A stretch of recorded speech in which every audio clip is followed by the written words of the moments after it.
Musaylima कज़्ज़ाब ने इस्लाम के दो फौजों को एक के बाद एक बिल्कुल क्रश कर दिया था, जिसकी वजह से दोनों फौजों को बुरी तरह से हार का सामना करना पड़ा। हजरत अबू बकर रज़ियल्लाहु तआला अन्हु ने हजरत खालिद बिन वलीद के पास खत भेजा कि अब मुसैलमा कज़्ज़ाब से एक फाइनल जंग लड़ी जाए। जिसके बाद हजरत खालिद बिन वलीद ने 13,000 फौज को लेकर मुसैलमा कज़्ज़ाब की तरफ जंग यमामा के लिए रवाना हुए, जहाँ पर मुसैलमा कज़्ज़ाब अपने 40,000 फौज को लेकर उनका इंतजार कर रहा था। लेकिन अभी यहीं पे रुक के पहले ये जानते हैं कि मुसैलमा कज़्ज़ाब था कौन और उसने इतनी बड़ी फौज कैसे बना ली। मुसैलमा का ताल्लुक नज्द मतलब ईस्टर्न सऊदी अरबिया के सबसे अमीर खानदान से था और बचपन से ही उसने अपनी सारी एजुकेशन रोमन एम्पायर के शहर डेमस्कस दमिश्क के सबसे बड़े स्कॉलर के साथ हासिल की थी, जो उस वक्त अरब के सबसे स्ट्रॉन्ग कबीलों में से था। और इवन आज भी यह कबीला अरब का सबसे स्ट्रॉन्ग कबीला है, क्योंकि सऊदी के सारे बादशाह अब्दुल अजीज से लेकर मोहम्मद बिन सलमान तक सबका ताल्लुक इसी बनु हनफिया कबीले से है। जब मुसैलमा अपने कबीले वापस आया तो अपने टैलेंट और इल्मी की वजह से बहुत मशहूर हो गया और उसका ताल्लुक अमीर खानदान से तो था ही,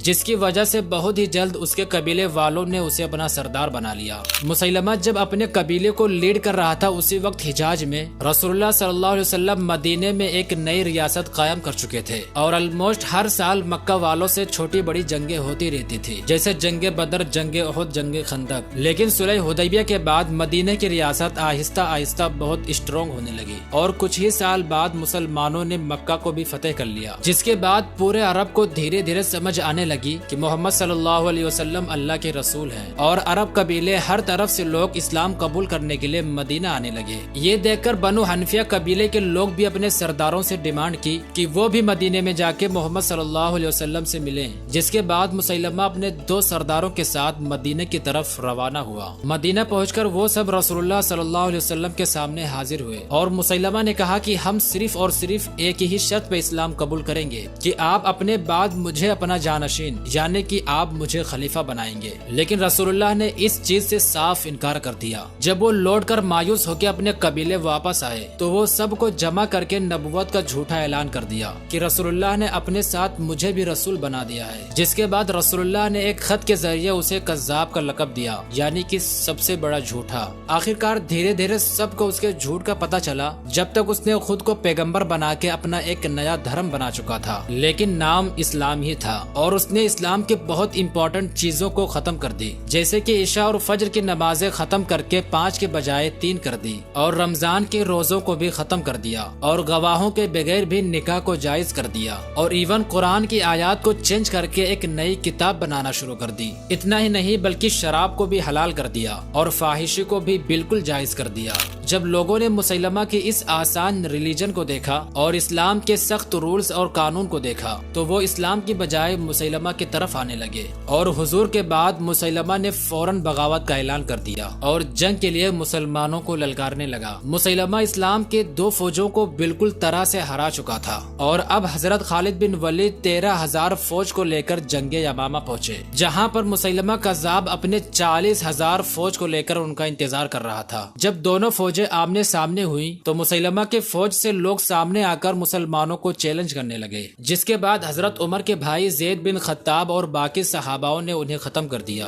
और उसी के साथ दोनों फौजों ने एक दूसरे पर हमला कर दिया। पहले तो दोनों ही फौजों की लड़ाई बड़ी सख्त हुई, लेकिन मुसैलमा की फौज बहुत ज्यादा होने की वजह से मुसलमान शहीद होने लगे, जिसकी वजह से मुसलमानों की फौज धीरे धीरे पीछे होने लगी और मुसैलमा की फौज ढकेलते हुए आगे आ रही थी। इतने आगे आ गए कि मुसलमानों के कैंप तक पहुंच गए, जहां पर मुसलमानों की औरतें थी। जब मुसलमान एकदम पीछे आ गए तो हजरत खालिद बिन वलीद ने सही मौका देखकर इशारा किया, जिसके बाद हजरत खालिद बिन वलीद और ज़ैद बिन खत्ताब और कुछ सहाबा भी मुसलमानों की फौज को छोड़कर दुश्मनों की तरफ बढ़ने लगे और एक के बाद एक दुश्मनों को वासिले जहन्नम करते गए। बाकी थके हुए मुसलमानों में भी एक जज्बा पैदा हुआ और एक बारगी सब ने मिलकर इतना सख्त हमला किया कि मुसैलमा की फौज जंग छोड़कर भागने लगी और भाग के एक बाग में पहुंचे जो चारों तरफ दीवारों से कवर था। मुसैलमा और उसकी फौजों ने अंदर जाके दरवाजा बंद कर लिया और अपने आप को सिक्योर कर लिया। बहुत तदबीर निकालने के बाद भी कोई रास्ता न मिला कि मुसलमान की फौज अंदर दाखिल हो सके। तभी उन्हीं में से एक सहाबी बर्रा बिन मालिक ने कहा कि अगर मुझे किसी तरह दीवार के उस तरफ भेज दिया जाए तो मैं किसी भी तरह करके वो दरवाजा खोल दूंगा।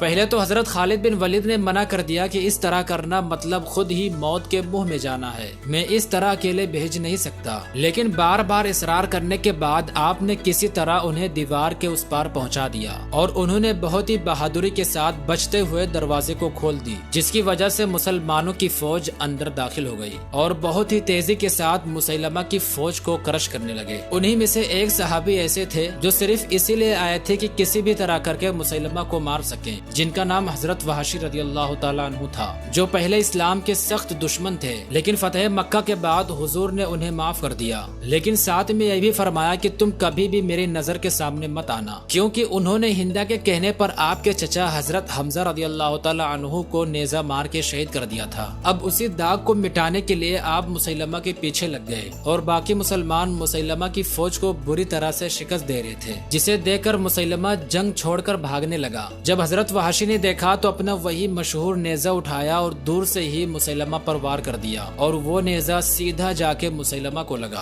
और वो वहीं पर खत्म हो गया। और इस तरह से वो नज्द का सारा इलाका दोबारा फतेह हो गया और पूरे अरब को ये समझ आ गया कि रसूलुल्लाह सल्लल्लाहु अलैहि वसल्लम के बाद भी इस्लाम खत्म नहीं होगा। सब्सक्राइब।